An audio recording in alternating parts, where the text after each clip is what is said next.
Good News Media.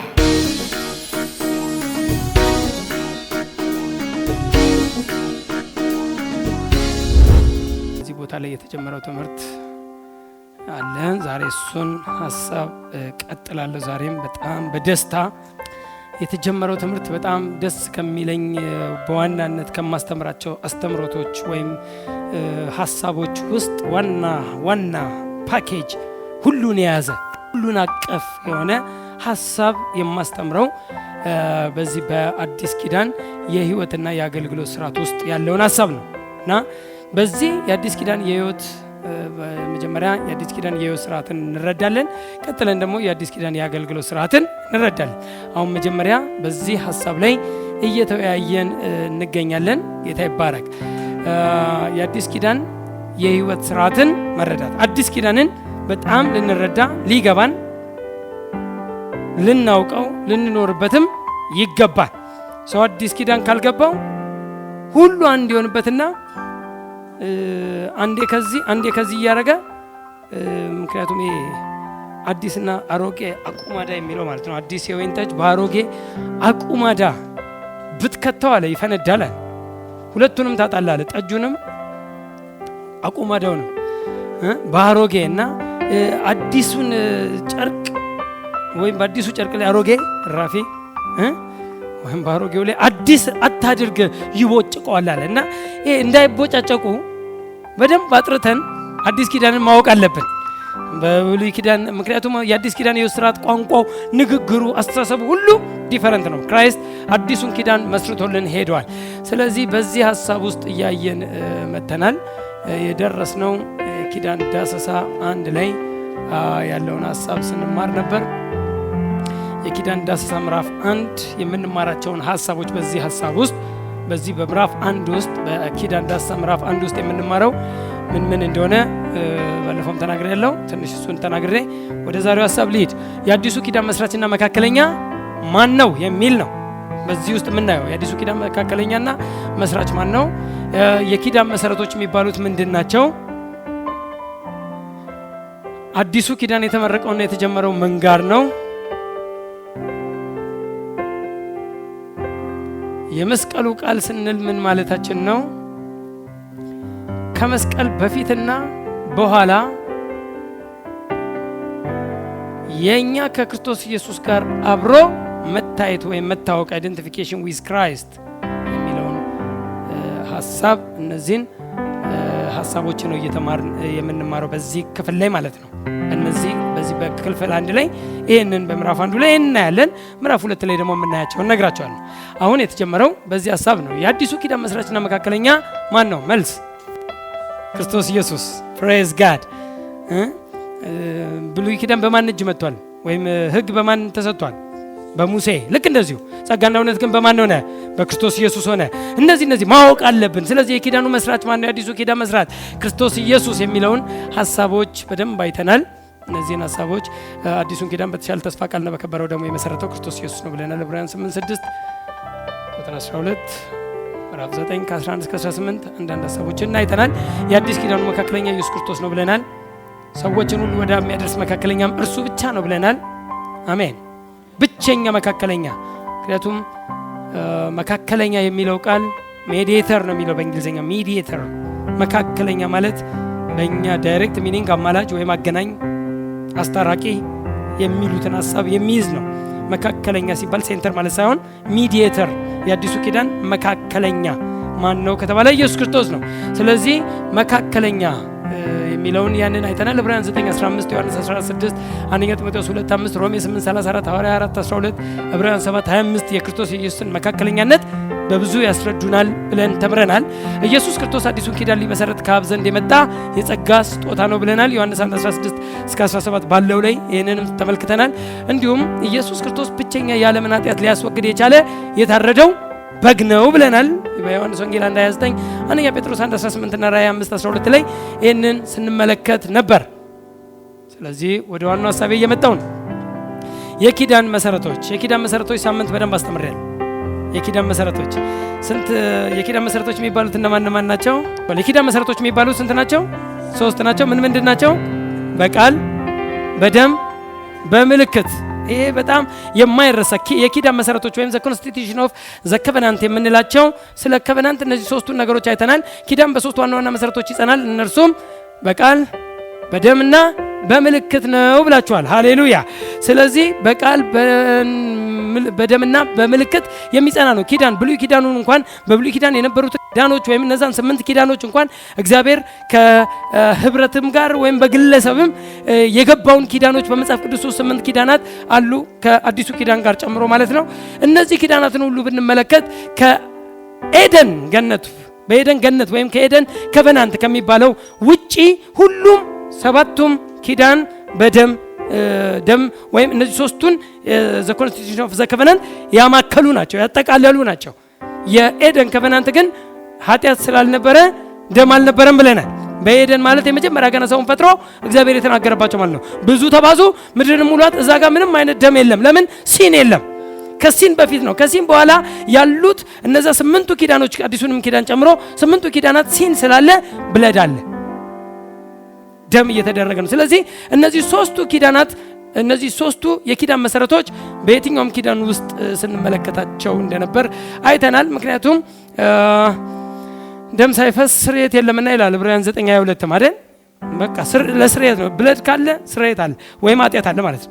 ለኃጢአት ነፃነት ብለድ ደም መኖር ግድ ስለሆነ ማለት ነው። ስለዚህ እነዚህን ሐሳቦች ሳምንት በደንብ አድርገን እያየን ነበር። በአዲሱ ኪዳን ውስጥም በአዲሱ ኪዳን ወይም በዚህ ክርስቶስ ኢየሱስ በመሰረተው አሁን እየተማርን ባለነው በአዲሱ ኪዳን ውስጥም እነዚህ ሶስቱ የኪዳን መሰረቶች የምንላቸው አሉ። የተመሰረቱት በእነዚህ ነው። በቃል በደምና በምልክት ተገልጸዋል። በቃል የሚለውን እግዚአብሔር በኢየሱስ ክርስቶስ በመሆናችን የምናገኘው እርሱን ስሙት በማለት እርሱ የሚነግረን ነገር እንዳለ ተናግሯል ብለናል። የመጀመሪያው ኢየሱስ ስለራሱ ደግሞ ተናግሯል አይደል? ስለራሱ በዚህ ውስጥ ተናግሯል። እርሱን ስሙት ተብሏል። እርሱን እንድንሰማው ምን እንስማ ከተባለ እርሱ ስለራሱ ያወራ ነው። ሃሌሉያ። እኔ ያለ ነው።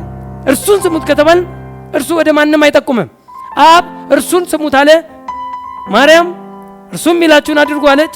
መላእክቶች ለእርሱ ይላሉ። ሕግና ነቢያት ስለኔ ይመሰክራሉ። በሕግ በነቢያት በመዝሙራት ስለኔ የተጻፈው ሁሉ ስለማን ነው? ስለ ክርስቶስ። ሁሉም ወደ ክርስቶስ ነው ፖይንት የሚያደርጉት። ክራይስት ኢዝ ዘ ሴንተር። እሱ ነው ማዕከሉ። ሁሉም ወደ እርሱ ፖይንት ያደርጋሉ። እርሱ ታዲያ ስለራሱ ምን አለ የሚለውን በደንብ አድርገን አይተናል። እርሱ ምን አለ ስለራሱ እኔ መንገድና እውነት ሕይወትም ነኝ፣ የሕይወት እንጀራ ነኝ፣ ትንሣኤና ሕይወት እኔ ነኝ፣ የበጎች በር እኔ ነኝ፣ መልካም እረኛ እኔ ነኝ፣ የሕይወት እንጀራ፣ የዓለም ብርሃን፣ እውነተኛ የወይን ግንድ እኔ ነኝ። አይ አም ዘ ዌይ እያለ መንገዱ እኔ ነኝ። አም ዘ ዶር እያለ አም ዘ ሪዘረክሽን፣ ትንሣኤ እኔ ነኝ፣ ሕይወት እኔ ነኝ፣ ሁሉን እኔ ነኝ ብሎ ክራይስት ስለ ራሱ በደንብ ተናግሯል። ስለዚህ ሕይወት ከፈለጋችሁ ወደ ሌላ አትሂዱ፣ ሕይወት እኔ ነኝ አለ። መንገድ ሌላ አትፈልግ፣ እኔ ነኝ አለ። እኔ መንገድ ነኝ ካለ ከኔ ውጪ ገደል ነው እያለ ነው።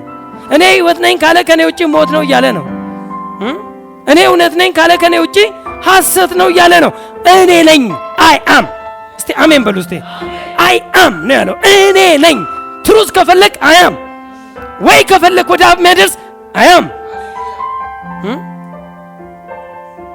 ማንም ወደ አብ ሊደርስ አይችልም አለበት። ባይ ሚ፣ በእኔ ካልሆነ በቀር ኤክሴፕት ባይ ሚ፣ በእኔ በኩል ካልሆነ በቀር ማንም ወደ አብ ወደሚገኝበት መንግስት መድረስ አይችልም። መካከለኛው እኔ ነኝ። ሃይማኖት አይደለም ኢየሱስ፣ ህይወት ነው። ሁሉ ሊቀበለው የሚገባ ሁሉ ሊሄድበት የሚገባ። እስቲ አሜን። አዎ አዲስ ኪዳን አማኞች ደግሞ ሁሉ አንዴ ከሄድን አንዴ ገባናል። ከገባን በኋላ ሁሌ መንገዴ ነው ምናምን ነገር አትበል። አንዴ ገባ እኮ በቃ ገባ። ሁሌ መንገድ እንዲሆን ሁሌ አስታራቂ እንዲሆን አንጠብቅ። አንዴ ገቦ አገናኘን፣ አጣበቅ፣ ከአብ ጋር አገናኘን። ሃሌሉያ። ከአብ ጋር አገናኘን። አሁን ወደ አብ ገባን እኛ። ስለዚህ አሁንም በሩ እሱ ነው። በእሱ ካልሆነ ምናምን አንልም። ለኛ ለሌላው ነው የምንነግረው፣ ለሌላው ነው መንገድ የምናወራው፣ ለሌላው ነው ላይፍ የምናወራው። እኛማ ላይፍ አገኘን። ሃሌሉያ። በዚህ በብቸኛው መንገድ በብቸኛው ሃሌሉያ አዳኝ ህይወትን አግኝተናል። ደግሞም ስለኛ በሞቱ በመሰረተው ኪዳን ውስጥ ከታሰርንበት እንደምንፈታ፣ ከከበደን ሸክም እንደምናርፍ፣ ልጆቹ እንደሚያደርገን መንፈስ ቅዱስን እንደምንቀበል፣ እርሱ እንደሚያደርግ እንደምናደርግ ሃሌሉያ። በእኔ የሚያምን እያለ ነበር ሲናዘዝ የነበረው። በእኔ የሚያምን ማመን የሚባል አልጀመረም ያኔ።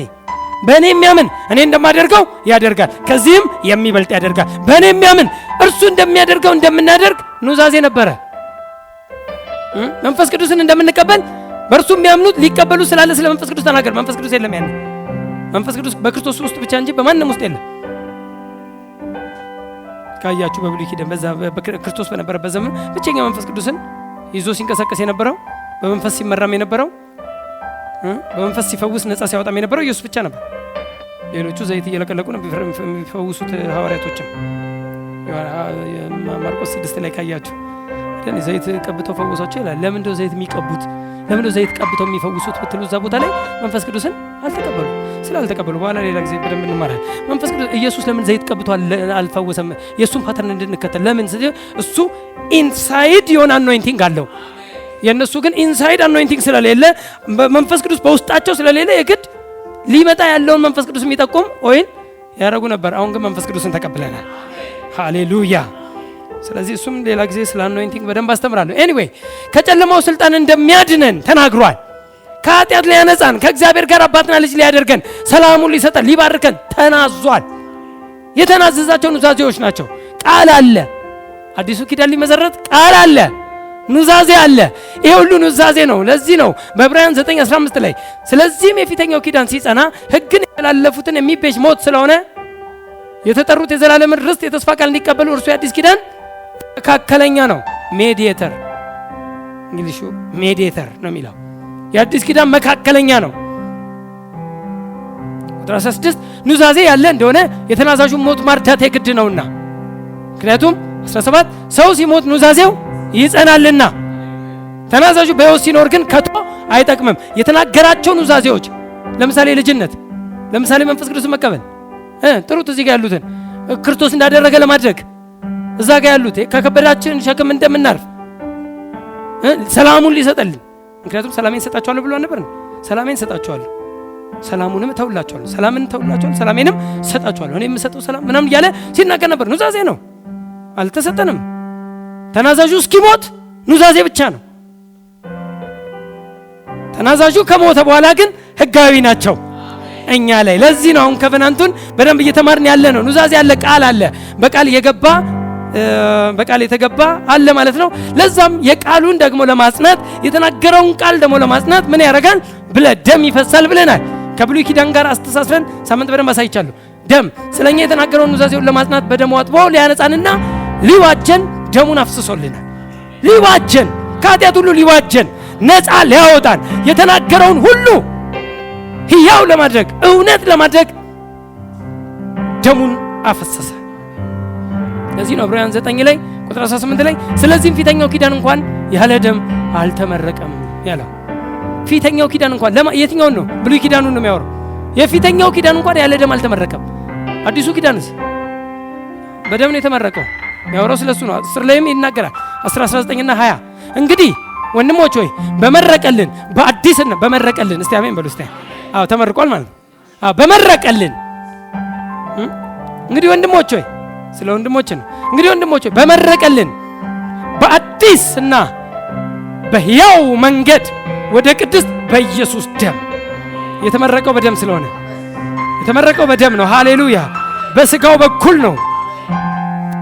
በኢየሱስ ደም በመጋረጃው ማለት በስጋው በኩል እንድንገባ ድፍረት ስላለን our confidence በእርሱ በኩል ገባን። በደሙ በኩል ተመረቀ፣ ገባን። ከተመረቀ በኋላ ገባን። አንዳንድ ቤቶች ወይም የሆነ ነገር ሳይመረቅ በፊት አትገቡባቸውም፣ አትሄዱባቸው። ልክ ቤቱ ምናምን ሲመረቅ ከተመረቀ በኋላ አሁን በቀደም ሆቴል ሲመረቅ አይቻለሁ። አየር መንገድ ጠቅላይ ሚኒስትሩ ሲቆርጥ አይቻለሁ። ተመረቀ፣ ከዛ ገባ። አሁን ሄደት ቅቅል ትበላለህ ማለት ችግር የለም። አሁን መግባት ተፈቅዷል። ለምን? አሁን እንትን ነው፣ ፍሪ ነው። አሁን ተለቋል። አሁን ነፃ ነው። ተመርቋል ነው የሚባለው። ለዚህ ነው አዲሱ ኪዳን ወደ አብ የሚያደርሰን በደሙ በኩል መግባት ሆኖልናል። በደሙ በመረቀልን በአዲስ እስካሁን በሌለ በሕያው መንገድ እንድንገባ ድፍረት ስላለን ይላል እና ዕብራውያን 9:12 ላይም የዘላለም ቤዛነትን አግኝቶ አንድ ጊዜ ፈጽሞ ወደ ቅድስት በገዛ ደሙ ገባ እንጂ በፍየሎችና በጥጆች ደም አይደለም። አንድ ጊዜ በራሱ ደም የራሱን ደም በራሱ ደም መረቀ፣ የራሱን ደም ይዞ ገባ። ይሄ ካህን፣ ይሄ ሊቀ ካህን የሚገርም ሊቀ ካህን የድሮ የብሉይ ኪዳን ሊቀ ካህን በጊዜው ይመጣሉ። በጉ ላይ እጃቸውን ጫኑ፣ የበጉ ራስ ላይ እጃቸውን ጭነው ይናዘዛሉ።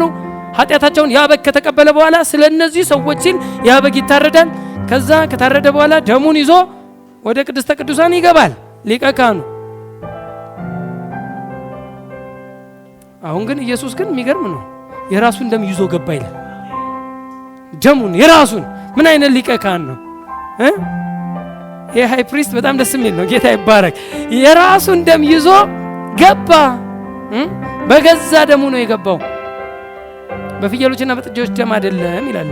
አንድ ጊዜ ፈጽሞ የሚለው ለአንዴና ለመጨረሻ ጊዜ ይላል በአዲሱ መደበኛ ትርጉም። ለአንዴና ለመጨረሻ ጊዜ ገባ። በቃ ካሁን በኋላ ሌላ ደም አይፈስም። የመጨረሻው የኃጢአት ስርየት የክርስቶስ ኢየሱስ ደም ነው። እስቲ አሜን በሉ እስቲ። አዎ የብሉይ ኪዳን ይቀጥል ነበር። የመጨረሻው በግ የዓለምን ኃጢአት ሁሉ የሚያስወግድ የእግዚአብሔር በግ የተባለው የመጨረሻው በግ ኢየሱስ ታረደ። የታረደው በግ ይላል መጽሐፍ ቅዱስ፣ የታረደው በግ። ለታረደው በግ ክብር ብልጥግናው ይገባዋል ይላል። የታረደ በግ በጉ ታርዶ ቆሟል ይላል ራእይ ላይ። በጉ ታርዶ ቆሟል። በጣም ነው የሚያስቀው። ወደኛ ተመጣጣ አንዳንድ ቃላቶች ሲፈቱ ሄርሜኔቲክስ በጉ ታርዶ ቆሟል ይላል። እንዴ የታረደ በግ እንዴት ይቆማል ትላለህ? ሕያው ሲያ ከታረደ በኋላ አሁን በሕይወት አለ። ከሞተ በኋላ አሁን በሕይወት አለ። ሞቶ አልቀረም። መቃብሩን ፈንቅሎ ተነስቷል። ሃሌሉያ! ኢየሱስ ተነስቷል። ኮንግራጁሌሽን! ጌታ ይባረክ። ትልቁ ጆያችን መዛጋ ስለሆነ ስለዚህ ወደ ኤፌሶን 1:7 ላይም ደግሞ ስንመለከት በውድ ልጁ እንደ ጸጋው ባለጠግነት መጠን በደሙ የተደረገ ቤዛነታችንን አገኘን፣ እርሱም የበደላችን ስርየት። በደሙ የተደረገ ስርየት፣ በሌላ አይደለም ስርየቱ፣ በደሙ የተደረገ ስርየት፣ በደሙ የተደረገ ቤዛነታችንን አገኘን፣ እርሱም የበደላችን ስርየት ይላል። ሮሜ 3:25ም እርሱንም ይላል ስለ ክርስቶስ ኢየሱስ ነው የሚያወራው። ከ23 ጀምሮ ሁሉ ኃጢአትን ሰርተዋልና የእግዚአብሔርን ክብር ጎሏቸዋል ካለ በኋላ እንዲያው በእምነት ይጸድቃሉ ሁሉም ካለ በኋላ እርሱንም ይላል እግዚአብሔር በእምነት የሚገኝ በደሙም የሆነ ማስተሰሪያ አድርጎ አቆመው። ይህም በፊት የተደረገውን ኃጢአት በእግዚአብሔር ችሎታ ስለመተው ደግሞ ጽድቁንም ያሳይ ዘንድ ነው። አሜን። በእግዚአብሔር ችሎታ ኃጢአት ተተወ። እስከ ዛሬ ከሕፃንነት ጀምሮ ያረከውን ኃጢአት አትናዘዝ መቼም። በእግዚአብሔር ችሎታ ኃጢአት ተተወ። ሃሌሉያ! ጽድቁን ያሳያል፣ የእግዚአብሔር ጽድቅ። ለዚህ ነው በሁለተኛ ቆሮንቶስ 5:21 ላይ እኛ በእርሱ ሆነን የእግዚአብሔር ጽድቅ እንሆን ዘንድ ኃጢአት ያላወቀውን እርሱን ስለኛ ኃጢአት አደረገው። ኢየሱስን ኃጢአት ያደረገው እኛ በእርሱ ሆነን የእግዚአብሔር ጽድቅ እንሆን ዘንድ ነው። የእግዚአብሔር ጽድቅ ነን፣ ጽድቁን ያሳይ ዘንድ። ሮሜ 5:9 ላይም ይልቁን እንግዲህ አሁን በደሙ ከጸደቅን ይላል። ደሙ ጽድቅን አምጥቷል። ለምንድን ነው ደሙ ጽድቅን ያመጣው? ደሙ ኃጢአትን ዋሽዳውት ስላረከ አይደል? አጠበው። በደሙ ኃጢአት ተወግዷል። በደሙ ኃጢአት አለ። እንዲህ ያለ መዝሙሮች እኔ ቢኖሩ ቢበዙ ደስ ይለኛል። በደሙ ኃጢአት ተወግዷል፣ ጠፍቷል። አም ራይቸስ የሚል ጻድቅ ነኝ የሚል በክርስቶስ ደም ጸደቅኩ የሚል አጸደቀኝ የሚል መዝሙር ነው መብዛት ያለበት አሁን እንጂ ሁሌ ገና እያከከ ገና ተንበርክኮ ይሄ አይደለም። አሁን በአዲስ ኪዳን እንደዚህ አይደለም ነው። አሁን ነፃነት ነው መወራት ያለበት። አሁን ክብር፣ ደስታ፣ ኃይልህ መወራት ያለበት። ጌታ ይባረክ። ይልቁኑ እንግዲህ አሁን በደሙ ከጸደቅን በእርሱ ከቁጣው ድነናል ይላል። ስለዚህ በደም ሶስተኛው በምልክት አይደል? ኪዳን የሚጸናው በቃል በደም በምልክት። ምልክት የሚለው ማን ነው? የአዲሱ ኪዳን ምልክት ኪዳኑን የሚጠብቅ አምላክ መሆኑን የሚያሳይ ዘንድ የርስታችን መያዣ የሆነውን መንፈስ ቅዱስን ምልክት ይሆን ዘንድ ሰጠን። የአዲሱ ኪዳን አሁን በአዲሱ ኪዳን ምልክት ሲባል መንፈስ ቅዱስ ነው። ስለዚህ ማንም አይሸውድም። የእግዚአብሔር ልጅ ነኝ ብሎ መሸወድ የለም። መንፈስ ቅዱስ አለው የለውም ክራይስት ያውቃል። ክርስቶስ ኢየሱስ ሊወስድ ሲመጣ መንፈስ ቅዱስ ያላቸው ብቻ ይነጠቃሉ። ማንም አይሸውድም።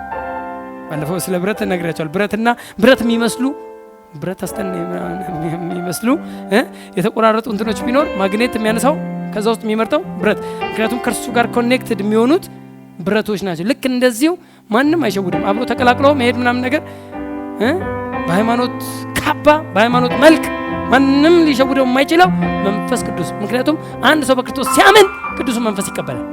ቅዱሱ መንፈስ በእናንተ ውስጥ ነው፣ በእያንዳንዳችን ውስጥ። መንፈስ ቅዱስ በልሳን ተናገር ካልተናገር እሱ አይደለም። በመንፈስ ቅዱስ ስላለ ነው በልሳን የምትናገረው፣ ልክ ነው እንጂ መንፈስ ቅዱስ በአንተ ውስጥ የመኖሩ ምልክት በልሳን ስለተናገርክ አይደለም። ባትናገር መንፈስ ቅዱስ አለ። መንፈስ ቅዱስ የልጅነት ልጆች መሆናችንን የእግዚአብሔር መንፈስ ለመንፈሳችን ሆኖ ይመሰክራል። ውስጥ ነው። ልክ የእግዚአብሔር ልጅ ሆንክ አሁን ልጅ ሆናል ይላል። ውስጥ የሚነግርህ ለቅዱሱ ለሰው መንፈስ፣ ለእኛ መንፈስ፣ ለማንነታችን የሚነግረው ቅዱሱ መንፈስ ነው። የእግዚአብሔር መንፈስ ለመንፈሳችን ይነግረዋል። ካሁን ባለ እግዚአብሔር ልጅ ነው ይላል። በዚህ እኮ ነው ጆያችን። ምንም ሄደን ገና ሳንነካው ሳናየው ሳታየው ታምኑታላችሁ ነው። ገና ሳናየው ያመን ነው ሳናየው እንትን ያደረግነው። አሁን መንግስት ገና ምንድነው እዚህ ውስጥ የሚያረጋግጥልሃል? እዚህ ውስጥ መሪ አለ፣ አጽናኝ አለ፣ መካሪ አለ፣ አስተማሪ አለ። ይዘው የምትዞር የትም ቦታ ላይ በስራ ቦታ በየትም ቦታ ላይ ሆነ ተራራ ላይ ብትወጣ ቁልቁለት ብትወርድ አገር ብትቀይር መንፈስ ቅዱስ ባንተ ውስጥ ነው። የሆነ ቸርች ውስጥ የምትፈይደው አይደለም። የሆነ ቦታ ስትሄድ የሆነ ሞቅ ያለ ቸርች ውስጥ ብቻ አይደለም መንፈስ ቅዱስ ያለው። ሰው እንደዛ ስለሚመስለው ነው። ወሬቨር የትም እየሄድ አንተ ውስጥ ነው የሚመራ እሱ ነው። ቁጭ በል ይላል። ብንሰማው ስኬታማ ነን። ሃሌሉያ። ስለዚህ የርስታችን መያዣ የሆነው ምልክቱ ይሄ ነው። እግዚአብሔር ልጅ የሆነ መሆናችንን ምልክቱ ይሄ ነው። ዕብራውያን 8:10 ላይ ከዚያ ወራት በኋላ እዛው ቅድም በተናገርኩት በደሙ ላይ በዛው በተናገርኩበት በቃሉ ከዚያ ወራት በኋላ ከእስራኤል ቤት ጋር የምገባው ቃል ኪዳን ይህ ነውና ይላል ጌታ። ሕጌም በልቦናቸው በልባቸውም ጽፈዋል፣ እኔም አምላክ ሆናቸዋለሁ፣ እነርሱም ሕዝብ ይሆኑኛል። ሕጌም በልቦናቸው ልቦና ወደ ውስጥ የስጋውን የድንጋዩን ልብ አውጥቼ የስጋውን ልብ ሕዝቅኤል ሊዱና 28 ይሁት ስለ መንፈስ ነው የሚናገረው። ሃርት ይለወጣል። 10:15 ላይ መንፈስ ቅዱስ ደግሞ ስለዚያ ይመሰክርልናል። ምንድነው የሚመሰክረው? ከዚያ ወራት በኋላ ከእነርሱ ጋር የምገባው ቃል ኪዳን ይህ ነውና ይላል ጌታ። በልባቸው ሕጌን አኖራለሁ፣ በልቦናቸውም እጽፈዋለሁ። ይሄን ነው ሆሊ ስፒሪት ቴስቲፋይ የሚያደርገው። ዕብራውያን 9:8 ፊተኛውን ድንኳን በዚያ ቆማ ሳለች ወደ ቅድስት የሚወስደው መንገድ ገና እንዳልተገለጠ መንፈስ ቅዱስ ያሳያል። አሁንም ኤፌሶን 1:13 እናንተም ደግሞ የእውነትን ቃል እቺ ናት ዋናው ኪ። በደንብ ስሟት እቺን ቃል በጣም ነው የምወዳት። እናንተም ደግሞ የእውነትን ቃል ይኸውም የመዳናችሁን ወንጌል ሰምታችሁ፣ ቀጥሎስ እምነት ከመስማት ነው። ከዛ ሰምታችሁ ደግሞ በክርስቶስ አምናችሁ፣ ቀጥሎስ በተስፋው መንፈስ በመንፈስ ቅዱስ ታተማችሁ። እንዳትረሱ እነዚህ ስቴፖች አሉ። ሰማችሁ፣ አመናችሁ፣ ታተማችሁ። ታምን በቃ ትሰማለህ። አሁን ይሄ ስለማን የጻፈው? ለየትኛው ቤተክርስቲያን የጻፈው? ለኤፌሶን አይደለም። አሁን የተጻፈው ስፔሲፊክ ለኤፌሶን ነው። የኤፌሶንን ቤተክርስቲያን ሂዱና ሐዋርያ 19 ላይ ሂዱና ይዩት። መንፈስ ቅዱስን ተቀበላችሁ የተባሉት እኮ ናቸው። ባመናችሁ ጊዜ መንፈስ ቅዱስን ተቀበላችሁ የተባሉት ናቸው። የኤፌሶን ቤተክርስቲያን የተመሰረተችው እዛ ጋር ነው። እሷም ቤተክርስቲያን ነው አሁን የሚያወራው ጳውሎስ እዚህ ጋር። ተሸውዶ አይደለም፣ ሁለት ግራም ያጋባ አይደለም። ባመናችሁ ጊዜ መንፈስ ቅዱስን ተቀበላችሁ ሲል ኧረ እኛ እንዳለም አናውቅም አሉ። እንዳለም አላወቁም እንጂ ጳውሎስ ግን ስፔሲፊክ አደረገው። ባመናችሁ ጊዜ በመንፈስ ቅዱስ ታተማችሁ። አላወቅም እንጂ አለመታተም የሚባል የለም። አላወቅም እንጂ የእግዚአብሔር ልጅ የሆንክ ቀን ጌታን ስትቀበል ልጅ ትሆናለህ። ምንም እኮ ሌላ ፕሮሰስ ሌላ ታይምም አይወስድም። ወፍራም ሰውዬ ወፍራም ድምፅ ያለው እኮ መጥቶ ገና በወፍራም ድምፅ ምናምን ሲል እኮ አይደለም መንፈስ ቅዱስ የምትቀበለው። ጌታን የተቀበልክ ቀን መንፈስ ቅዱስ አንተ ውስጥ ነው። it is printed። ምንም እንትን የለ። ሰማችሁ፣ አመናችሁ፣ ታተማችሁ። ይሄን ብዙ ባወራ ደስ ይለኝ ነበር፣ ታይም የለኝም እንጂ። ስለዚህ እርሱም የርስታችን መያዣ ነው። መንፈስ ቅዱስ የርስት መያዣ ቀብዲ ለእግዚአብሔር ያለውን ሁሉ እስኪዋጅ ድረስ፣ ይህም ለክብሩ ምስጋና ይሆናል። ሃሌሉያ። ምልክቱ ይሄ ነው። የአዲስ ኪዳን ምልክት ኤፌሶን 4:30 ለቤዛ ቀንም የታተማችሁበትን ቅዱሱን የእግዚአብሔር መንፈስ ምን አትበሉ አለ? አታሳዝኑ። ታተማችኋል ለቤዛ ቀን። ስለዚህ እነዚህ ሶስቱን በደንብ ሳምንት በደንብ ተምረናል። ዛሬ ነው ሪቫይዝ ያደረኩት። አሁን ወደ ዋናው ሀሳቤ ልምጣ። በ30 ደቂቃ የምጨርሰው። ጌታ ይባረክ። የአዲሱ ኪዳን ጅማሬ። አሁን አዲሱን ኪዳን በደንብ ማወቅ ያወቅን አይደል? ስለ አዲስ ኪዳን አይደል እየተማርን ያለ ነው። የቱ ጋር ጀመረ? ስፔሲፊክ ታይሙ ወይም ፕሌሱ ካልታወቀ ግራ ይገባቸዋል። በጣም ብዙ ሰዎች ግራ የሚጋቡት እዚህ ቁልፍ ትምህርት ላይ። በጣም ብዙ ሰዎች አዲስ ኪዳን መቼ ተጀመረ ወይም የቱ ጋር ተጀመረ? የትኛውም ኪዳን ጅማሬ አለ። ለምሳሌ ብሉይ ኪዳን ከግብፅ ሀገር አወጣቸው ዘንድ እጃቸውን በያዝኩበት ቀን ከነርሱ ጋር እንደገባሁት ኪዳን አይደለም። ቀን ታይም አለ። በዛን ቀን ከነርሱ ጋር እንደገባሁት አይነት ኪዳን አይደለም ይሄ የአዲሱ ኪዳን ብሎ ዕብራውያን 8 ላይ ከ6 ጀምሮ ይናገራል። የብሉይ ኪዳኑም ቀን አለው። ከግብፅ ሀገር አወጣቸው ዘንድ እጃቸውን በያዝኩበት ቀን ከእናንተ ጋር ኪዳን ገብቻለሁ ያለበት ታይም አለ። እያንዳንዱ ታይም አለ፣ ጅማሬ አለው። የአዲሱ ኪዳን ጅማሬንም ማወቅ ይኖርብናል። አዲሱ ኪዳን የቱ ጋር ጀመረ ወይም እንዴት ጀመረ? ስለ አዲሱ ኪዳን ጅማሬ የብዙ ሰዎች አስተሳሰብ ወይም እይታ ቪው፣ መጀመሪያ እነሱን ላስረዳችሁ። ቪዎች አዲሱ ኪዳን የተጀመረ በጣም ብዙ ሰዎች የራሳቸው ወይም እንደ መረዳታቸው አዲሱ ኪዳን እዚህ ጋር ነው የተጀመረው የሚል ቪው አላቸው። ቪው እይታ፣ በቴዎሎጂ ቪውስ ይባላል። ስትማሩ ባይብል ኮሌጅ የተለያየ ሰዎች እይታ ቪው እይታ ነው የሚባለው።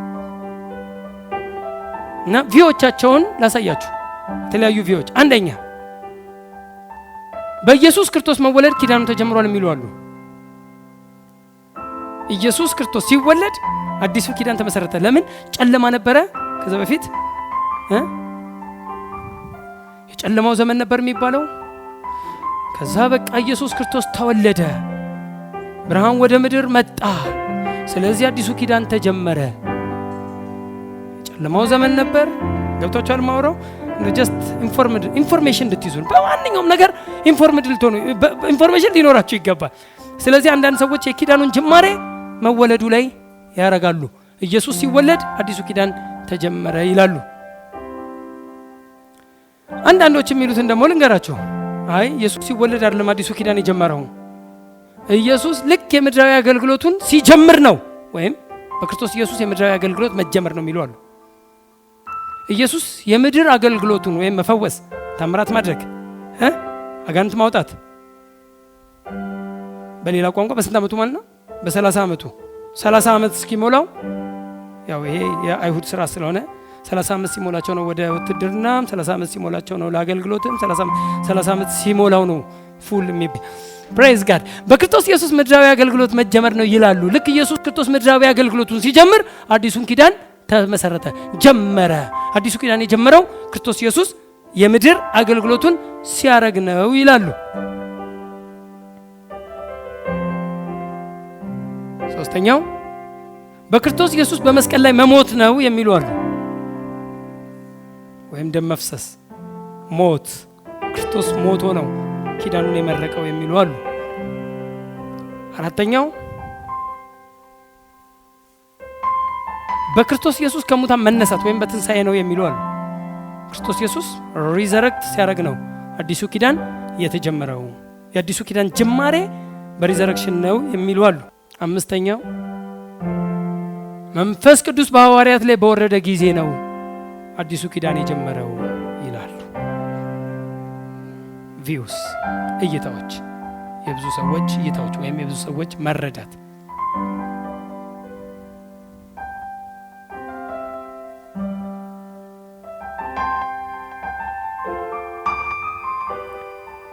በመወለዱ፣ በምድራዊ አገልግሎቱ፣ በመሞቱ፣ በመነሳቱ ወይም በመንፈስ ቅዱስ በሐዋርያት ላይ በወረደ ጊዜ ያኔ በዓለ ሃምሳ ጊዜ የሚለው 5 ቪዎች ስፔሻሊ በዋናነት እነዚህ ቪዎች ይጠቀሳሉ። እነዚህ እይታዎች ይጠቀሳሉ።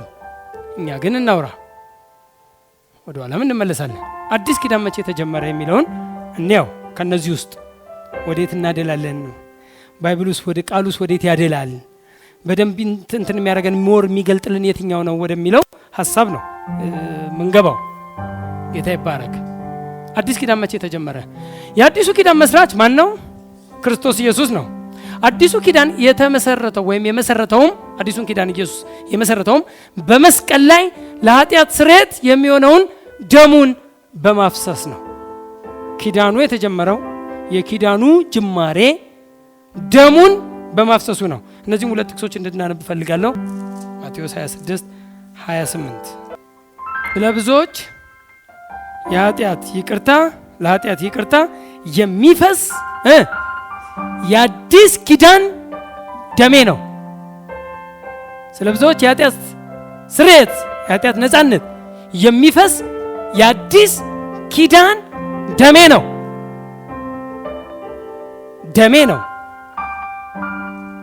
ዘሴም ቨርስ ነው ሉቃስ ላይ ያለውን 22:20 በደሜ የሚሆን አዲስ ኪዳን ዘሴም ቃል ቢሆንም አገላለጡን ግን ቆንጆ አድርጎታል ሉቃስ። በደሜ የሚሆን አዲስ ኪዳን ነው። አዲስ ኪዳን በምኔ ነው? በደሜ ነው። በደሜ የሚሆን አዲስ ኪዳን ነው። ከኔ ጋር ናችሁ? እስቲ ቃሉን በሉት። እስቲ ድገሙት። ስለዚህ አዲስ ኪዳን የተጀመረው በደሙ ነው።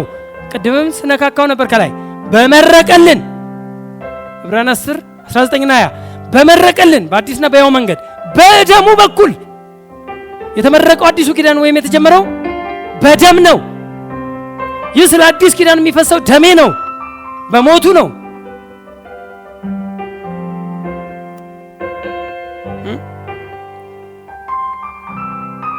ወደ ኋላ ልመለስና በደንብ እያስረዳው ልመለስ። ይህን ሀሳብ ከነዛ ከነበሩት ቪዲዮዎች ውስጥ የእኛ ምርጫ በክርስቶስ ኢየሱስ በመስቀል ላይ መሞት በሚሉት ውስጥ ነው። ኢየሱስ ክርስቶስ መስቀል ነው። መስቀሉ ቁልፍ ነው። የኪዳኑ ጅማሬ ወይም በሌላ ቋንቋ የሌላኛው ኪዳን ፍጻሜ፣ የብሉይ ኪዳን ፍጻሜ ያገኘ መስቀል፣ የብሉይ ኪዳን ፍጻሜ የአዲስ ኪዳን ጅማሬ ነው። መስቀል ብሉይ ኪዳን ሁሉ ያቆመው የቱ ጋር ነው? መስቀል ላይ። ኦኬ፣ አሁን ወደ ኋላ ልመለስ። በኢየሱስ መወለድ ኪዳኑ አልተጀመረም። አዲሱ ኪዳን ምን በመወለድ አላለማ። ምክንያቱም የአዲስ ኪዳን ደሜ፣ ስለ አዲስ ኪዳን የሚሆነው ደሜ፣ ስለ ብዙዎች የሚፈሰው የአዲስ ኪዳን ደሜ። ስለዚህ ደም የለም ወይም ተውት፣ መወለዱ ተውት። በምድር አገልግሎቱ እንኳን ኢየሱስ የብሉይ ኪዳን ስርዓት ሲያስፈጽምም ነበር። ኢየሱስ ክርስቶስ በምድር ላይ በነበረበት ጊዜ አንድ ወጣት እንደው መጥቶ ሕግን ፈጽም ዘንድ ምንድነው የዘላለም ሕይወት አገኝ ዘንድ ምን ላድርግ አለ። ኢየሱስ ጠየቀው። በኢየሱስ በምድር አገልግሎት ዘመን ኢየሱስ ምንድነው መልሱ? ሕግን ፈጽም። በቃ ይሄ ነው እንትን ያለው። ሕግን ፈጽም። ሕግን በመፈጸም ነው እንደ የዘላለም ሕይወት። ለእናንተው ልጠይቅ እስቲ፣ ሕግን በመፈጸም ነው የዘላለም ሕይወት? እንደዛ ቢሆን ኢየሱስ ሲሞት ነበር። ሕግን ፈጽም አለ። ለምንድን ነው ይሄን ያለው? ኪዳኑ ገና ምን አላለም? አልተመረቀም፣ አልተጀመረም። አዲሱ ኪዳን ገና አልተጀመረም። የአዲሱ ኪዳን ምንድን ነው? በእምነት የሚገባ በእምነት የሚዳን በእምነት የዘላለም ሕይወት የሚገኝበት ነው አዲሱ ኪዳን። ለምሳሌ ዘሴም ኩዌሽን ዲፈረንት አንሰሮች አሁን ላወራላችሁ እዚሁ። ይሄኛው መጥቶ የዘላለም ሕይወት እንዳገኝ ምን ላድርጋለሁ? ሕግን ፈጽም አለው። እንደውም በጣም የሚገርመው ይሄ ወጣት ከሕፃንነቴ ጀምሮ አለ ደፋር ነው። ኢየሱስም ወደደው ይላል ድፍረቱን። ሌላ አይደለም። ምኑ ያስወድዳል? ከሕፃንነቴ ጀምሮ ይሄንማ ፈጽም ያለው ይላል። እሱ ከፈጸመ እኮ ኢየሱስ መምጣት የለበትም። አንድ ሰው ግን ቢፈጽም እኮ ኢየሱስ መምጣት አልነበረበትም። የወደደው ድፍረቱን ነው። አዎ በቃ እሺ ያለህን ሽጥና ተከተለኝ። ሽጥ፣ ለድሃ ስጥ፣ እኔን ተከተለኝ። ለምን? አዲሱ ኪዳን አሁን ሊጀምር ነው። ሕግን በመፈጸም ሳይሆን በእምነት የሚገባበት ኪዳን አሁን ሊጀምር ነው። ነው ጨነቀው እንጂ ይሄ እድን ዘንድ ነው። ልክ አዘ ሴም ታይም ሐዋርያ 16:31 ላይ እድን ዘንድ በማድረግ ይገባኛል። ዘ ሴም ኩዌሽን አይደል? ሁለቱም አንድ ነው እኮ። ይሄም የዘላለም ሕይወት እንደላገኝ፣ ይሄም የዘላለም ሕይወት እንደላገኝ እድን ዘንድ በማድረግ ይገባኛል አለ። ከሞቱ በኋላ ምንድነው ያለው መልሱ? በጌታ በኢየሱስ ስም እመን አንተና ቤተሰቦችም ትድናላችሁ። እዚህ ጋር እመን፣ እዚህ ጋር ሕግን ፈጽም። ምን ማለት ነው? ሁለት የተለያየ ነገር። ሃው ኮቨናንት የሚለየው ምንድነው? ኪዳን። በብሉይ ኪዳኑ ልክ ነው ሕግ፣ ምክንያቱም ሕግ ፍጻሜን አላገኘም። የሕግ ፍጻሜን ያደረገው በመስቀል ላይ ነው። ሂዱና ቆላስይስ 2:15 የሕግን ዕዳ ጽሕፈቱን ሁሉ በመስቀል ጠርቆ ይላል። መስቀል ላይ ሕግ እስኪያበቃለት የመጨረሻው ፍጻሜ እስኪመጣ መስቀል ላይ እስከዛን ቀን ድረስ ያለው የኪዳን ስርዓት ሕግን በመፈጸም ነው። ስለዚህ ኢየሱስ በምድር አገልግሎቱ ሕግን ፈጽም ይላል እንጂ እመን የሚባል ነገር የለም፣ ማመን የሚባል የለም፣ በእምነት የሚባል የለም። የነበሩትም ደቀ መዝሙሩ የኢየሱስ ተከታዮች እንጂ የኢየሱስ አማኞችም አልነበሩም። ዝም ብሎ ፎሎወርስ ናቸው። ዘዌር ፎሎወርስ ተከታዮች። ምክንያቱም እምነት የሚባለው ወይም ማመን የሚባለው ምንና ምን ላይ ነው ፎከስ የሚያደርገው? እምነት ኢየሱስ በምድር ላይ ያለ እመኑኝ ቢልም ማለት እንደው የመጣውበትን ዓላማ እኔነቴን ቃሌን ይዤ የመጣሁትን እመኑ ሊል ይችላል እንጂ እኔን እመኑኝ ማለት አይችልም። እኔን በእርሱ ማመን የሚባለው የመጣው በሞቱና በትንሳኤው ለምናምን እምነት ምንና ምን ላይ ፎከስ ያደርጋል? ስለ በደላችን መሞት ከሙታንም መነሳት፣ ስለ በደላችን አልፎ የተሰጠውን እኛን ስለማጽደቅም ከሙታን የተነሳውን ለምናምን። ስለዚህ እነዚህ ሐዋርያቶች ራሱ ያመኑት መቼ ነው? ከሞትና ከትንሳኤው በኋላ ነው እንጂ ያኔ አማኞች አይደሉም፣ ተከታዮች ናቸው። ዝም ብለው ተከታዮች ናቸው። ለዚህ ነው ተከተለኝም ያለው ያንን መከተል እንጂ ገና ኪዳኑ በእምነት የሚገባበት ኪዳን አልጀመረም። በብሉይ ኪዳን የሕግ ዘመን ነው። ሕግን በመፈጸም የሚዳንበት ወይም ሕግን በመፈጸም ምናልባት የሚቀላቸው ጽድቅን ለማግኘት የሚታገሉበት ዘመን ስለነበር ያም ስላልተቻለ ኢየሱስ ክርስቶስ ሕግን ፈጽሞ ነፃነትን አምጥቷል። ሃሌሉያ! ኢየሱስ ክርስቶስ ፈጽሞታል። ሕግን እኮ ዝም ብሎ የለም ምናምን ብሎ እኮ አይደለም። እኔ ሕግን ልሽር አልመጣሁም ያለው እኮ ለዚህ ነው። ሕግን ልሽር አልመጣሁም ልፈጽም። ሕግ ግን አሁን ፍጻሜ አገኘ በማ በክርስቶስ። ሁለተኛ ቆሮንቶስ ምዕራፍ 3 ቁጥር 14 ላይ በክርስቶስ የተፈጸመ ነው አለ። በክርስቶስ ፍጻሜ ያገኘ በክርስቶስ። ለዚህ ነው ሮሜ 4 ላይም ሮሜ 8 ላይም 8:4 ላይም ሄዳችሁ ስትመለከቱ የሚናገረው እዚህ ሮሜ 8:4 ላይም ምን አለ? ሰው የሚድነው በማመን ነው የሕግን ስራ በመስራት አይደለም አለና ክርስቶስ የሕግ ፍጻሜ ነው። ክርስቶስ ነው ሕግን ፍጻሜ ያደረገው። የት ቦታ? መስቀል ላይ። ቆላስይስ 2:13-15 እዳውን የሕጉን ምናምን ነገር ምን እስቲ አሜን በሉ እስቲ። አው የሕግ ትእዛዛት የተባለው ትእዛዙ ሕግ እንዲጻፍ የታዘዘው ያ ሁሉ የተፈጸመው ፍጻሜ ያገኘ ምን ላይ ነው? ኦን ዘ ክሮስ በመስቀል ጠርቆ። እስከዛ ባጭሩ እስከ መስቀል ድረስ ብሉይ ኪዳን ነበር። በመወለዱም አይደለም በምድራዊ አገልግሎቱም አይደለም። መስቀልን እንለፈው። ከሙታን መነሳት ምናልባት እንትን ያደርጋቸዋል፣ ግን ጅማሬ አይደለም። ሕያው የሆነበት ነው። የኪዳኑ ሕያውነት ኪዳኑ የቱ ጋር ተጀመረ ነው ጥያቄያችን። ጅማሬ ክሮስ ላይ ነው የተጀመረው፣ ክሮስ ላይ ነው ብሉይ ኪዳን ያበቃበት፣ አዲሱ ኪዳን የተጀመረበት። ግን ለኛ ግን ቤኔፊት ሆኖ የመጣው ግን ምኑ ጋር ነው? ትንሳኤ ላይ ነው። በክርስቶስ ሲነሳ እኛን አጸደቀን፣ ለኛ ቤኔፊት ሆነ አይደል እንዴ? ኃጢአት ግን የተደመሰሰው የቱ ጋር ነው? ትንሳኤ ነው፣ መስቀል ላይ። እርግማናችንን ያበቃው የቱ ጋር ነው? መስቀል ላይ። ገላትያ ምዕራፍ 3:13 በእንጨት የሚሰቅል የተረገመ ነው ክርስቶስ ስለኛ እርግማን ሆኖ ከሕግ እርግማን ዋጀን። በመስቀል ተሰቅሎ እርግማን መስቀል ላይ። ኃጢአት አንደኛ ጴጥሮስ 2:24 ተሰቅሎ በመስቀል ላይ በመሞት ኃጢአታችንን ነፃ ያወጣን። የትኛውንም ጥሩት፣ ሁሉንም ብታዩት ሁሉ ያበቃው ምን ላይ ነው? ክሮስ ላይ ነው። ኦን ዘ ክሮስ በመስቀል ላይ ሁሉን ደሙን በማፍሰስ ሲሞት ተፈጸመ ሲል እስቲ አሜን በሉ። እስቲ ሁሉ ነገር አበቃለት ብሎ ተፈጸመ የሚለው ጩኸት ወይም የቴቴሌስታይ ጩኸት ከተጮኸ በኋላ ቴቴሌስታይ ማለት አንዱ ቃል አሸነፍን፣ ድል አደረግን ማለት ነው። ያሸነፈበት መስቀል ላይ ነው። ሁሉን ድል የነሳበት መስቀል ላይ ነው። ተፈጸመ የሚለው ቃል የግሪኩ ቃል ቴቴሌስታይ ነው። ቴቴሌስታይ ማለት አሸነፍን፣ አሸነፍኩ እንኳን አላለ፣ እኛንም ጨመረ። ስለዚህ የአዲሱ ኪዳን ጅማሬ ምን ላይ ነው? መስቀል ላይ ጀመረ። በትንሳኤው ለኛ ሕያው ሆነ። ለኛ ምንድነው? ሕጋዊ ሆነ። ለኛ ሕጋዊ ሆነ።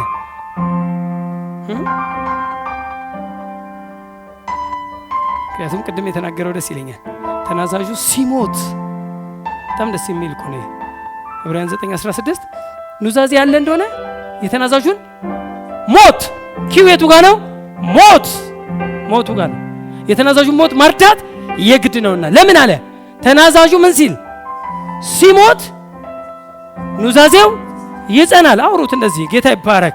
ተናዛዡ ምን ሲል ሲሞት ኑዛዜው ምን ይላል? ይጸናል። ለእናንተ የጸናው መቼ ነው? ክርስቶስ ሲሞት ኑዛዜው የጸናው የእናንተ የሆነው ህጋዊ መብት ያገኘ ነው ኦን ዘ ክሮስ when he died ሲሞት ነው። አንዳንድ ሰዎች የመንፈስ ቅዱስ በሐዋርያት ላይ በወረደ ጊዜ ይላሉ የሚጠቀሙት ቋንቋዎች ደስ ይላሉ፣ ግን ትሩዙ ግን ወደዛ ነው። የሚጠቀሙት ቋንቋዎች መጥፎ አይደሉም፣ ግን በመንፈስ ቅዱስ አይደለም ኪዳን የተመሰረተው በክርስቶስ ሞት እንጂ በደም እንጂ በመንፈስ ቅዱስ አይደለም። መንፈስ ቅዱስ ኪዳን አልመሰረተም። ኪዳን ሊመሰረት የመጣው ክርስቶስ እንጂ መንፈስ ቅዱስ አይደለም። መንፈስ ቅዱስ አሁን ለኛ ሲልድ ማተማችን የታተምንበት ማረጋገጫችን የልጅነታችን መብት ሆኖ አለ እንጂ የሚያረጋግጥ እንጂ ማረጋገጫ ታይትል ዲድ ማረጋገጫችን እንጂ መንፈስ ቅዱስ አይደለም። ከቨናንት ነው የጀመረው። በመንፈስ ቅዱስ አይደለም ኪዳን የጀመረው። የኪዳኑ መስራች መንፈስ ቅዱስ ነው አላለም። የኪዳኑ መስራች ኢየሱስ ክርስቶስ ነው ያለው። የአዲስ ኪዳን መካከለኛ መንፈስ ቅዱስ ነው አላለንም። የአዲስ ኪዳን መካከለኛ ክርስቶስ ኢየሱስ ነው ያለው። አዲስ ኪዳኑን የጀመረው ክርስቶስ ኢየሱስ ነው። ኦኬ። ስለዚህ መቼ ተጀመረ የሚለው ሐሳብን እዚህ ላይ ያየን። በምድር አገልግሎቱ ዘመንም እንኳን የብሉይ ኪዳንን ሥራ ሲፈጽሙ ሌሎችም እንዲፈጽሙ ይመክር ነበር። ሉቃስ 5:14 ማርቆስ 10:17 እስከ 21 ሄዳችሁ ብታዩ ሕግን እንዴት እንደሚፈጽሙ ኢየሱስ ሲናገር ነበር። በምድር አገልግሎቱ ወይም በመወለዱ ኪዳን አልተጀመረም ማለት ነው። የኃጢአት ተፈጥሮም ሆነ የብሉይ ኪዳን ስርዓት ፍጻሜው በመስቀል ላይ ነው። የብሉይ ኪዳን ስርዓት ስንል ሕጉ ማለት ነው። ብሉይ ኪዳን ስንል ከሕግ ነው የሚጀምረው። ብሉይ ኪዳን ከዘፍጥረት አይጀምርም። እንደ ቋንቋ፣ እንደ ንግግር፣ እንደ መጽሐፍ ጉዳይ ሲመጣ ግን የብሉይ ኪዳን መጽሐፍ ሲባል ከዘፍጥረት ይጀምራል እንጂ ብሉይ ኪዳኑ የጀመረው በሙሴ ዘመን ከግብጽ ሲወጡ የጀመረበት ነው የብሉይ ኪዳኑ። ስለዚህ የብሉይ ኪዳኑም ስርዓትም ሆነ ያ ሲፈጸም የነበረው ስርዓት፣ ያ ወደ ካህን ይዘህ በግ የምትመጣው፣ ያ በነቢይ በኩል ምናልባት እግዚአብሔርን ድምፅ ልሰማ የምትሯሯጥበት በብሉይ ኪዳን እኮ ያ ነው። አሁን እኮ ብሉይ ኪዳኑን እኮ ሲደግሙት ነው እኮ የምትናደደው። አዲሱን ጨርቅ መጥቶ ብሉይ ኪዳን ላይ ሲዘፈቅ ነው የምትናደደው። አዲሱን የወይን ጠጅ በአሮጌ አቁማዳ ውስጥ ሲከቱት ወይም አሮጌውን ኖ አይደባለቅም። ሃሌሉያ! ራሱ የየራሱ የሆነ ስርዓት አለው። አሁንም ሰው ልክ እንደ ብሉይ ኪዳን በብሉይ ኪዳን ልክ ነው። በብሉይ ኪዳን ዘመን እግዚአብሔር ትንሽ ቀዳዳ በነቢይ በኩል ድምፁን ያሰማ ነበር። በሱ በኩል ነው ድምፁን የሚያሰማው፣ በነቢዩ በኩል። በካህኑ በኩል ደግሞ ህዝቡን ወደ እርሱ ያቀርብ ነበር። ካህን፣ ንጉስና ነቢይ ብቻ ነበር የሚሾሙት። የብሉይ ኪዳን ስርዓት ይሄ ነው።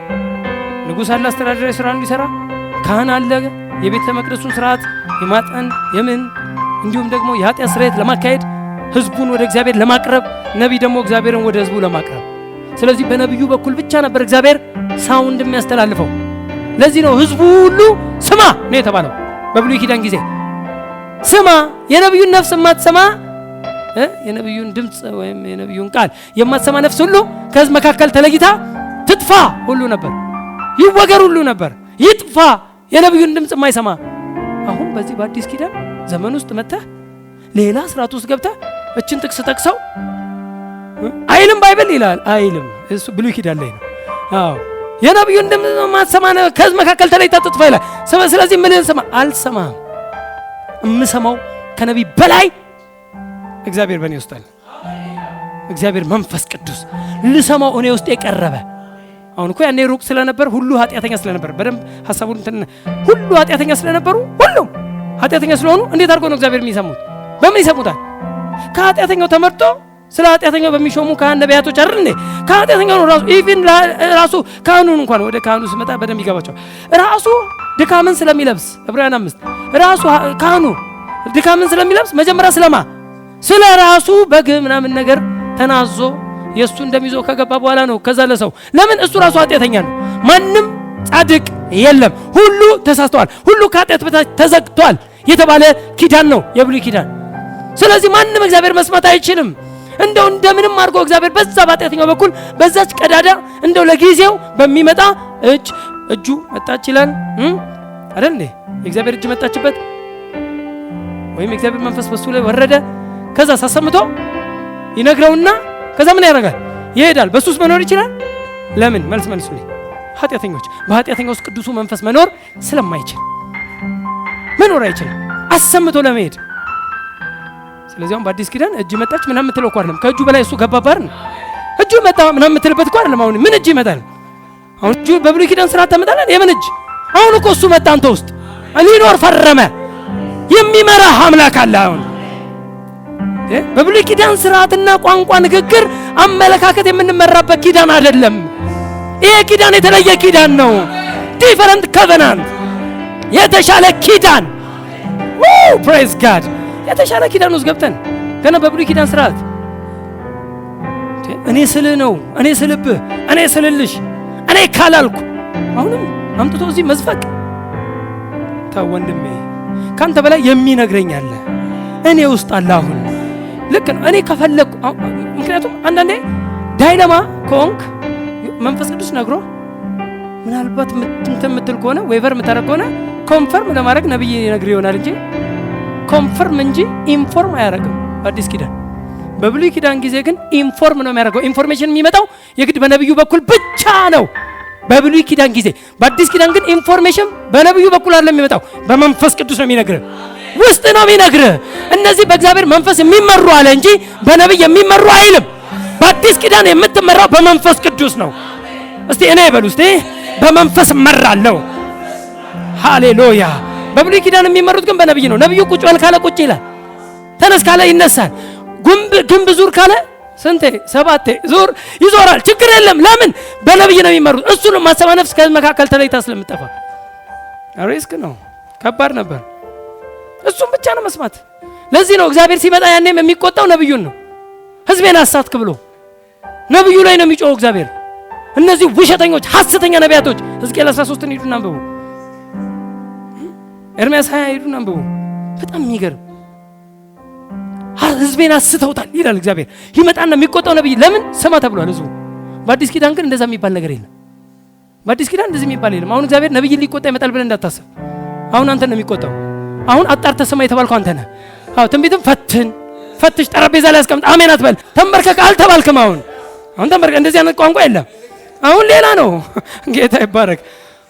ሰው እኮ በቃ ፕሮፌሰር ምን እንደሚል ሁሉ ምንድነው ያለ የለም። ከቃሉ ጋር ቁጭ አድርገን የተባለው ትንቢት በቴብል ፈትን የተባለው ፈትነህ ይሄን አልፈልገውም፣ ይሄንም አልፈልገውም፣ ሁሉም ካልሆነ ደግሞ ይሄንንም አልፈልገውም ብለህ ከፈለከው ደግሞ መልካም ካለው መልካሙን ያዝ። ቤስቱን ቴክ ታረጋለህ። መልካሙን ያዝ። ሁሉም ፈትሽ። አሁን እግዚአብሔር ነብይ ሊቆጣ እንደ ብሉይ ኪዳን ይመጣል ብለህ እንዳታስብ። አሁን ከተቆጣ ማን ነው የሚቆጣው?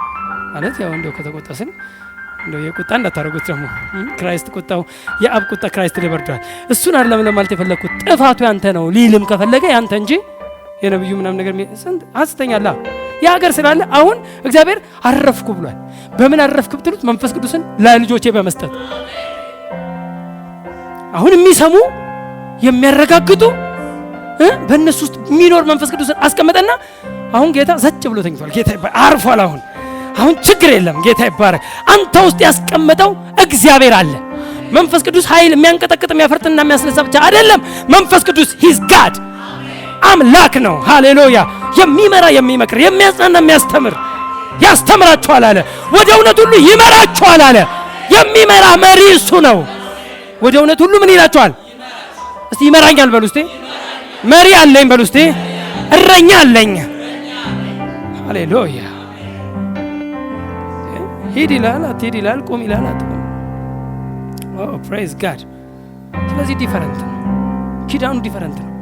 በብሉይ ኪዳን አለ። ኦኬ አዲሱ ኪዳን ስርዓትም የታሰበው ከመስቀል በኋላ በሆነና በተደረገ ነገር ላይ ነው። ሃሌሉያ። አዲሱ ኪዳን ሲባል ሁሌ ከምን በኋላ? ከመስቀል በኋላ። አሜን። ስለኛ በሆነ ነገር ማንኛውም ነገር ስንመለከትም ሆነ ስናስብ ከመስቀል በፊት ነው ወይስ ከመስቀል በኋላ ብለን መረዳት አለብን። እቺ ናት ቁልፏ። ምንም አንድ ነገር ሲወራ ወይ ነገር ቆይ ከመስቀል በፊት ነው በኋላ ነው ከመስቀል በፊት ከሆነ አይጠቅሰኝም እኔ። ከመስቀል በኋላ ያለው የስራ ግን የኔ ነው። አንድ ወቅት ላይ ስለ ስልጣን ሳስተምር ስለ ስልጣን አስተማርኩና ሰይጣን በእናንተ ላይ ስልጣን የለውም እናንተ ግን በሱ ላይ ስልጣን አላችሁ እያልኩ ስለ አማኞች ስልጣን በደንብ አድርጌ ሰበኩ። ድሮ ነው የዛሬ 7 ዓመት አካባቢና አንዲት ሴትዮ እኔ ትምህርት ነው ወደዋለሁ ፓስተር አለች። በጣም ነው በቃ የሚገርመኝ ደስ ይለኛል ትምህርት ግን እንደው ሰይጣን በእኛ ላይ ስልጣን የለውም ማለት አይ የለውም። አይ በአዲስ ኪዳን እኮ እንትን ይላል አለች። ምን ሰይጣን ሊያበጥራችሁ እንደ ስንዴ ምንድን ነው ሰይጣን እንደ ስንዴ ሊያበጥራችሁ ለመነ፣ እኔ ግን እምነትህ እንዳይጠፋ ስላንተ አማልድኩ አላለውም ወይ ጴጥሮስን አለች ብሎታል እኮ። ታዲያ በአዲስ ኪዳን እኮ ሰይጣን ሊያበጥር ይችላል አለች። በአዲስ ኪዳን እላታለሁ እንዴ በአዲስ ኪዳን አዲስ ኪዳን የምትለው መጽሐፉን ነው እሱ። እኔ ማወራው አዲስ ኪዳን ምለው ክርስቶስ ከሞተ በኋላ ነው ማወራው፣ ደሙን ካፈሰሰ በኋላ። ሰይጣን የተሰፋው የቱ ጋር ነው? መስቀል ላይ ያበቃለት ስልጣኑ የተገፈፈው የቱ ጋር ነው? ቆላስይስ 2:15 ሄዱና አንብቡ። የአለቆችና የባለስልጣናትን ማዕረግ በመግፈፍ በመስቀሉ ድል ነስቶ ከመንገድ አስወግዶታል። ከመንገድ የተወገደው በመስቀል ድል ነስቶት ነው። እስከ መስቀል ባለስልጣን ነበር። ኢየሱስንም ለመስቀል እድል አግኝቷል። ስልጣን ነበረው ኢየሱስን እንኳን የመስቀል ኢየሱስን የሰቀለው ኢየሱስ ኃጢአትን ሲቀበል ነው እንጂ በኢየሱስ ላይ አንተ ቅዱስ እግዚአብሔር ልጅ ልታጠፋ መጣን እያለ ሚንቀጠቀጥ ነበር። ልክ ኢየሱስ ግን የዓለምን ኃጢአት ልክ ሲቀበል አገኘው ማለት ነው። የሱን ኔቸር ሲያገኝ ኢየሱስ ወሰደና መስቀል ላይ ሰፋው። እስከ መስቀል ግን ቢያውቁት ኖሮ የክብርን ጌታ ባልሰቀሉት ነበር። ዕብራውያን 2:14 እና 15 ሄዳችሁ ብታነቡ በሞት ላይ ስልጣን ያለውን በሞቱ ሻረው፣ ዲስትሮይ አረገው፣ ሻረው፣ ስልጣን አልባ አረገው፣ ዲስአርም አረገው፣ ዲስትሮይ አደረገው ይላል ስለ ሰይጣን። ዲስአርም ማለት አርምድ ነበር። የአለቆችና የባለስልጣናት ማዕረግ በመግፈፍ የሚለው እንግሊዘኛው ዲስአርም አረገው ይላል። አርምድ ነበር፣ ታጣቂ ነበር፣ ባለስልጣን ነበር፣ ወይም አቅም ነበረው፣ የሆነ ነገር ነበረው። ዲስአርም አረገው፣ ስልጣን አልባ አረገው፣ ስልጣኑን አራገፈው፣ ስልጣኑን ፈታው። በሞት ላይ ስልጣን ያለውም በሞቱ ሊሽር ያውም ዲያብሎስ ነው ይላል። በሞቱ ነው የሻረው። ሞቱ የቱ ጋር ነው? መስቀል ላይ።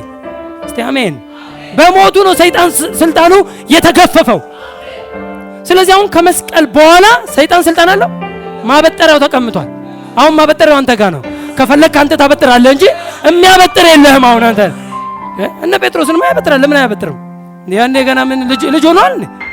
ልጅነት እኮ የለም። ያኔ እኮ በእርሱ ማመን የሚባል የለም። ልጅነት የለም። ጻድቅ ያርሉም እኮ ኃጢአት እኮ አለባቸው። ለኃጢአታቸው ኢየሱስ ምን አላለም? ገና አልሞተም። ሪደምሽን አልመጣም። ኢየሱስ ደሙን ገና አላፈሰሰም። ለኃጢአት እኮ ገና ሪደምሽን ሳይመጣ ነው። እንዴት አያበጥር? ያበጥራል እንጂ። እንደውም ኢየሱስ በመልጃ ነበር የሚከልላቸው። ማበጠር ይችላል።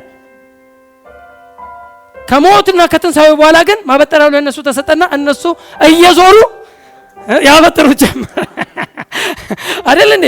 ስራቸውን ቀጠሉ። ከሞቱ በኋላ ስልጣን ተሰጣቸው። የእግዚአብሔር ልጆች ሆኑ። ሰይጣን ይንቀጠቀጥ ጀመር። ውጣ ሲሉት ይወጣል። ዞርም ብሎ ጳውሎስ ደስ ይላል። ዞርም ብሎ ከእርሷ እንድትወጣ አዛለሁ አለው። ወዲያውኑ ወጣ ይላል ሐዋርያ 16:16 ላይ ዞርም ብሎ ጠንቋይ ያስወጣል። ዞርም ብሎ ማለት እኮ ደስ ይላል። ዘና ብሎ ስልጣኑ ነው የሚያስወጣው። አው ደምስሩ ተገታትሮ ለአንድ ለአራት ወጥረው ናስቲ ያዝ እግሩን ያዝ ምናምን ላይ እስቲ ሁላችሁም አንድ ላይ በማለት አይደለም፣ በስልጣን ታስወጣል። ጌታ ይባረክ። በስልጣን እንዲያወጣቸውም በአጋንንት ሁሉ ላይ ስልጣን ሰጣቸው። እስቲ አሜን። ስልጣን ተሰጥቷል። ማንነትን ማወቅ ሰው እስካላወቀ ሁሌ የሆነ ነገር ያደርግብኛል። ጠላት እንደዚህ ምናምን ጠላት የሆነ ቋንቋ ራሱ ጠላት የሆነ ነገር ለጠላት ሁሌ ትልቅ ቦታ የሰጠው ጴንጤ ነው። ጠላት ራሱ አያውቀውም። እችላለሁ እንዴ ነው የሚለው ጠላት ራሱ ማለት ግራ ይገባዋል። ጠላት እንደዚህ አድርጎ ምናምን ሲል ይሄንንም እችላለሁ እንዴ ኦኬ ምናምን እውቅና የሚሰጡት አማኞች ናቸው። ጠላት በአማኝ ላይ ምንም ስልጣን የለው። አማኝ ግን በሰይጣን ሁሉ ላይ ስልጣን አለው። ጌታ ይባረክ። እስከ መቼ ነበር ሰይጣን ስልጣኑ? እስከ መስቀል ድረስ። መስቀል ላይ ነው የተሰፋው። ስለዚህ ምንም ነገር ለዚህ ነው አሁን ቅድም እኮ የነገርኳችሁ ከመስቀል በፊት ነው ወይስ በኋላ? ምንም ነገር ሲወራ ሰይጣን ደስ እንደ ምናምን ከተባለ ከመስቀል በፊት ነው ወይስ በኋላ? የሆነ ነገር ከተባለ ቆይ ከመስቀሉ በፊት ነው ወይስ በኋላ? ከበጉ በፊት ነው ከበጉ በኋላ እያልክ ነግሬያቸዋለሁ አይደል? ከበጉ በፊት ነው ወይስ ከበጉ በኋላ እያልን እንትን የምንልበት እንጂ። ስለዚህ ማንኛውም ከመስቀሉ በፊት የነበሩት ስርዓቶች እኛ የአዲስ ኪዳን አማኞችን አይወክሉንም። የህግ ስርዓት ቢሆን የኃጢአት ፍሬዎች ቢሆን የኃጢአት ስራዎች ቢሆን። ስለዚህ ምንም ነገር ስንሰማም ሆነ ስንናገር እንደ ኪዳናችን ስርዓት ይሁን።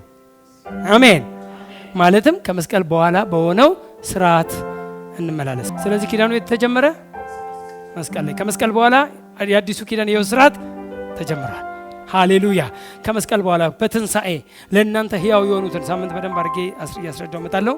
በጣም ልዩ ነገርን፣ በጣም አስደሳች ጠቃሚ ነገሮችን የተማራችሁ እንደሆነ ነው የማምነው። ጌታ ይባረክ። ይህ ትምህርት የግሬት አርሚ ፌስ ቸርች መስራችና ባለራዕይ በሆኑት በፓስተር አለማየሁ ሽፈራው የተዘጋጀ ሲሆን ተጨማሪ ትምህርቶችን ለማግኘት ሲፈልጉ በስልክ ቁጥራችን 0911 57 53 68 ይደውሉ። ግሬት አርሚ ፌስ ቸርች